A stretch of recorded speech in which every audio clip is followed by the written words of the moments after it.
대한민국 실제 사건. 안녕하세요. 우리 주변에서 생각보다 흔하게 일어나고 있지만 많은 분들이 알지 못해서 봉변을 당하고 있는 실제 사건들만을 소개해드리는 대한민국 실제 사건입니다. 오늘 소개해드릴 실제 사건은 여행을 위해 2박 3일간 집을 비운 사이 일어난 충격적인 사건에 대한 것입니다. 대한민국에서 실제로 벌어진 일이고 우리 일상에서도 접할 확률이 높은 사고인 만큼 오늘 영상을 꼭 보셔야 합니다. 서울특별시 양천구 목동의 53세 여성 박진숙 씨에게 일어난 일입니다. 진숙 씨는 90년대 후반에 결혼하여 목동의 복도식 아파트에 입주한 뒤 지금 현재까지 쭉 해당 아파트에서 살아왔습니다. 세월이 흐르다 보니 진숙 씨의 아파트는 신축 아파트보다 많이 낡고 노후화된 상태였는데요. 진숙 씨는 10년 전부터 새 집으로 이사하고 싶은 마음이 굴뚝 같았습니다. 하지만 남편이 지금 집을 너무나 마음에 들어했고 거기에다가 목동은 대한민국에서 손꼽히는 학군으로 유명하니 진숙 씨는 아이들 교육 문제 때문에라도 이 집에 붙어 있을 수밖에 없었습니다. 또한 아이들이 고등학교를 졸업하고 대학에 입학한 후에도 진숙 씨 부부는 이사를 갈 엄두를 내지 못했는데요. 언론에서 목동 불패라는 말이 나올 정도로 부동산 가격이 갑자기 급등하는 바람에 도저히 지금 집을 떠날 수가 없는 형편이었던 겁니다. 결국 진숙 씨 부부는 벽지와 조명, 부엌과 욕실을 개수하는 부분 리모델링으로 만족해야만 했습니다. 그래도 인테리어를 새롭게 바꾸고 나니 집안 분위기가 훨씬 화사해졌고 마치 신혼집에 새로 들어온 것 같은 기분을 낼 수가 있었죠. 리모델링으로 기분이 좋아진 진숙 씨는 2박 3일 동해로 리모델링 기념 여름 휴가를 가면 어떻겠냐고 넌지시 물어보았는데요. 남편이 흔쾌히 허락해 주었기에 진숙 씨는 들뜬 마음으로 여행 준비를 시작했습니다. 진숙 씨는 남편의 승낙이 떨어지자마자 캐리어에 옷과 여행용품을 챙긴 후 백화점에 들러서 여행 때 쓰고 갈 새 선글라스와 원피스까지 구입했죠. 그렇게 쇼핑을 마치고 돌아온 진숙 씨. 양손에 쇼핑백을 든 채로 엘리베이터에서 내린 진숙 씨는 복도 중간에서 청년이 몸을 재빨리 일으키는 모습을 보게 되었습니다.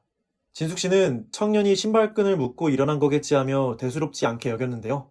거기에 청년의 얼굴이 낯설었던 것도 새로 이사 온 사람인가 보다 하고 별 생각 없이 넘겼습니다. 머릿속에는 온통 여행 생각으로 가득 찼던 진숙 씨는 사소한 것에 신경 쓸 여유가 없었던 것이죠. 그리고 드디어 여행 출발일인 금요일이 되었고 진숙 씨는 지난번에 구입한 새 원피스와 선글라스를 착용한 채로 현관문을 나섰습니다. 남편은 주차장에서 차 트렁크에 짐을 실으면서 2박 3일 여행 가는데 뭔 짐을 이렇게 많이 챙겨가냐며 연신 투덜댔는데요.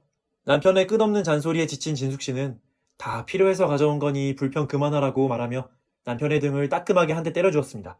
그런데 진숙 씨가 남편과 투닥거리는 광경을 한 청년이 물끄러미 보고 있는 것이었습니다. 진숙 씨는 남편 등을 너무 큰 소리 나게 때렸나 싶어 창피한 마음에 청년에게 인사를 건넸는데요.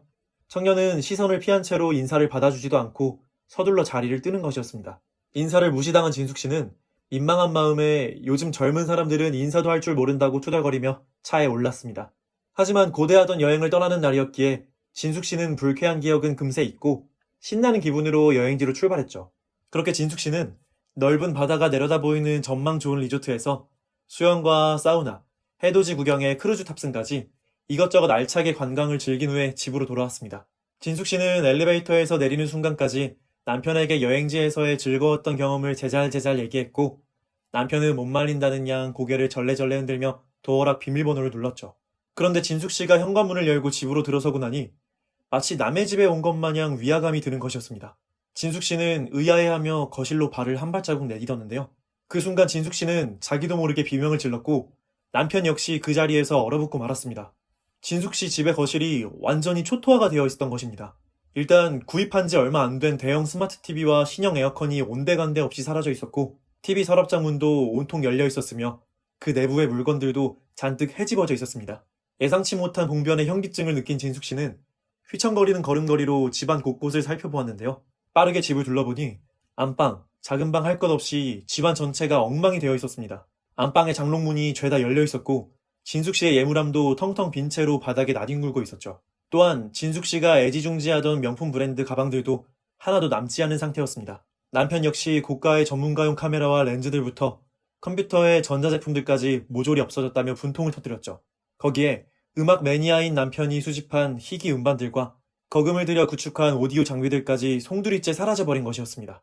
잠시 후 정신을 수습한 진숙 씨 부부는 빈집털이가 집을 털어간 게 틀림없다고 단정짓고 곧바로 경찰에 신고했습니다. 신고를 접수하고 출동한 경찰은 집안 내부를 확인한 후 진숙 씨 부부에게 사고 경위를 청취했죠. 그 후 경찰과 진숙 씨 부부가 함께 도둑 맞은 물품의 금액을 추산해보니 피해액이 수천만 원을 좋게 넘어가는데요. 하지만 진숙씨 부부는 재물손해나 도난을 보장하는 가정종합보험을 들지 않았기에 무조건 범인을 검거해야만 피해 보상을 받을 수가 있는 상황이었습니다. 그러나 경찰이 현장 감식을 했음에도 범인의 지문이나 머리카락이 검출되지 않았고 인근 지역에 설치된 CCTV를 조사하는 방법만이 남아있었죠. 경찰은 진숙씨에게 혹시 주변에서 수상한 사람을 본 기억이 없냐고 물었는데요. 그때 진숙씨의 머리에 스쳐 지나가는 기억이 있었으니 바로 여행 전에 마주친 수상한 청년들이었습니다. 진숙씨는 그제서야 여행 전에 낯선 청년들과 2번이나 마주쳤다는 사실을 기억해낸 것이죠. 진숙씨의 진술을 들은 경찰은 CCTV 및 아파트 입구에 주차된 차량들의 블랙박스를 분석하여 진숙씨가 목격한 청년들을 추적했습니다. 그리고 한 달 후 진숙씨는 경찰로부터 조직적으로 빈집털이를 일삼일당을 검거했다는 연락을 받았습니다. 하지만 문제는 이들이 절도품을 장무라비에게 팔아치워 본 돈을 모조리 유흥과 도박에 탕진했다는 것이었죠. 그 말에 화가 머리 끝까지 치밀은 진숙씨 부부는 빈집털이범들을 엄벌해달라는 탄원서를 제출했고 이후 범인들은 야간 주거 침입에 특수 절도를 상습적으로 저지른 것이 밝혀져 중형을 선고받았습니다.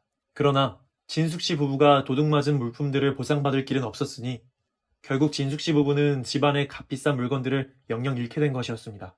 지금까지 서울특별시 양천구 목동의 53세 여성 박진숙씨에게 일어난 사고 사례를 들으셨습니다.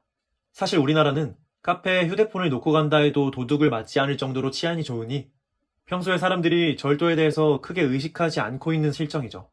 진숙씨 역시 여느 사람들과 다를 바 없이 절도에 대해 별다른 주의를 하지 않았고 그래서 집 앞에서 수상한 청년을 보고도 대수롭지 않게 여겼습니다.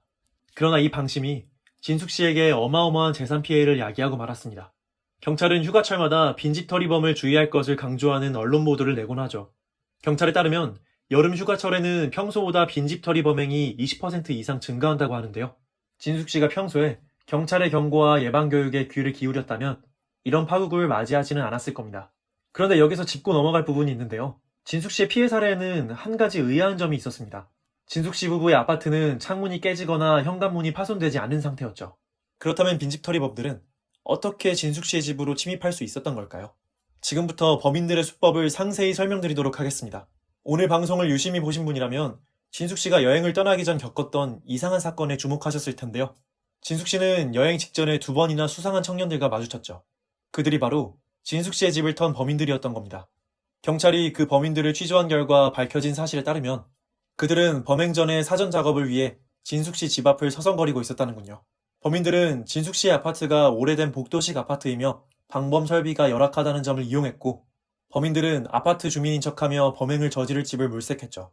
아파트 단지를 장기간 주시해온 범인들은 진숙씨의 남편이 고가의 차량을 몰고 있다는 것을 발견한 뒤 진숙씨의 집을 범행 대상으로 확정했는데요. 그 후 일당 중 한 사람이 진숙씨 집의 도어락에 남겨진 지문을 조사한 뒤 몰래카메라를 설치했고 범인이 작업을 마치고 일어나는 순간을 진숙씨가 목격한 것이었습니다. 그리고 진숙씨 부부가 여행을 떠났다는 것을 확인한 범인들이 대낮에 범행을 저지르기에 이른 것이죠. 범인들은 지문을 통해 비밀번호에 쓰인 숫자를 완전히 파악하고 있었고 몰래카메라를 통해 번호를 누르는 순서까지 알아냈으니 마치 집주인처럼 집 안에 들어올 수 있었습니다.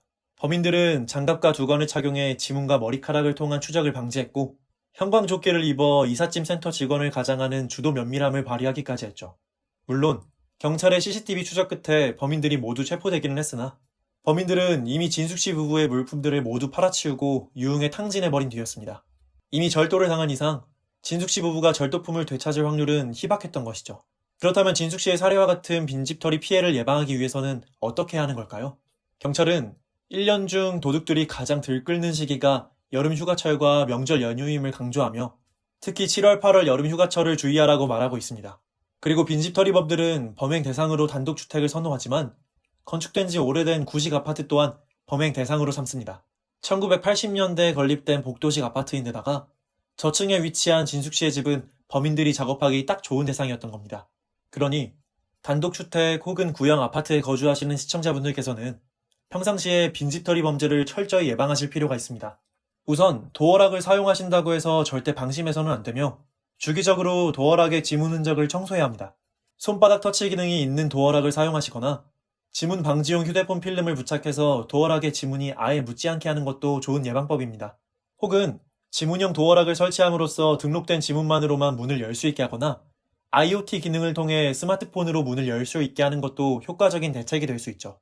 IoT 기능이 탑재된 도어락의 경우 CCTV가 없어도 스마트폰을 통해 집의 출입 정보를 실시간으로 확인할 수 있으니 더더욱 유용한 측면이 있습니다. 그리고 범죄 전문가들은 주변에 다른 사람이 없더라도 비밀번호를 누를 때 도어락 주위를 가린 채로 번호를 입력할 것을 권장하고 있는데요. 진숙 씨 사례와 같이 범인들이 몰래카메라로 번호를 훔쳐볼 가능성이 있기 때문입니다.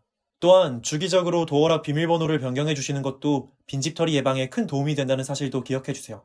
특히 단독주택이나 저층 복도식 아파트의 경우 창문에 방범 창살이나 경보기를 설치하셔서 창문을 통한 침입을 방지하실 필요가 있습니다. 마지막으로 휴가를 떠나게 되실 때 우유나 신문 배달은 일시 중지하시고 집안에 전등을 켜두시는 등의 방법으로 빈집이라는 티를 내지 말아야 한다는 점도 명심해 주세요. 그리고 혹여나 집 전화를 사용하고 계신다면 집 전화를 휴대전화로 착신 전환하셔서 범인들이 집 전화를 통해 빈집 여부를 확인하지 못하게 하는 것도 매우 중요한 부분입니다. 오늘은 휴가로 인해 집을 비웠다가 전문 절도범에게 빈집 털이를 당한 사고 사례, 그리고 빈집 털이의 위험성과 그 예방법에 대해서 상세히 알아보았습니다. 우리 주변에서 흔하게 일어나는 충격적인 실제 사건들과 그것을 예방하는 방법까지 알려드리는 대한민국 실제 사건. 오늘의 사연은 여기서 마치겠습니다. 구독과 좋아요는 저에게 큰 힘이 됩니다. 더 좋은 영상으로 찾아뵙겠습니다. 감사합니다.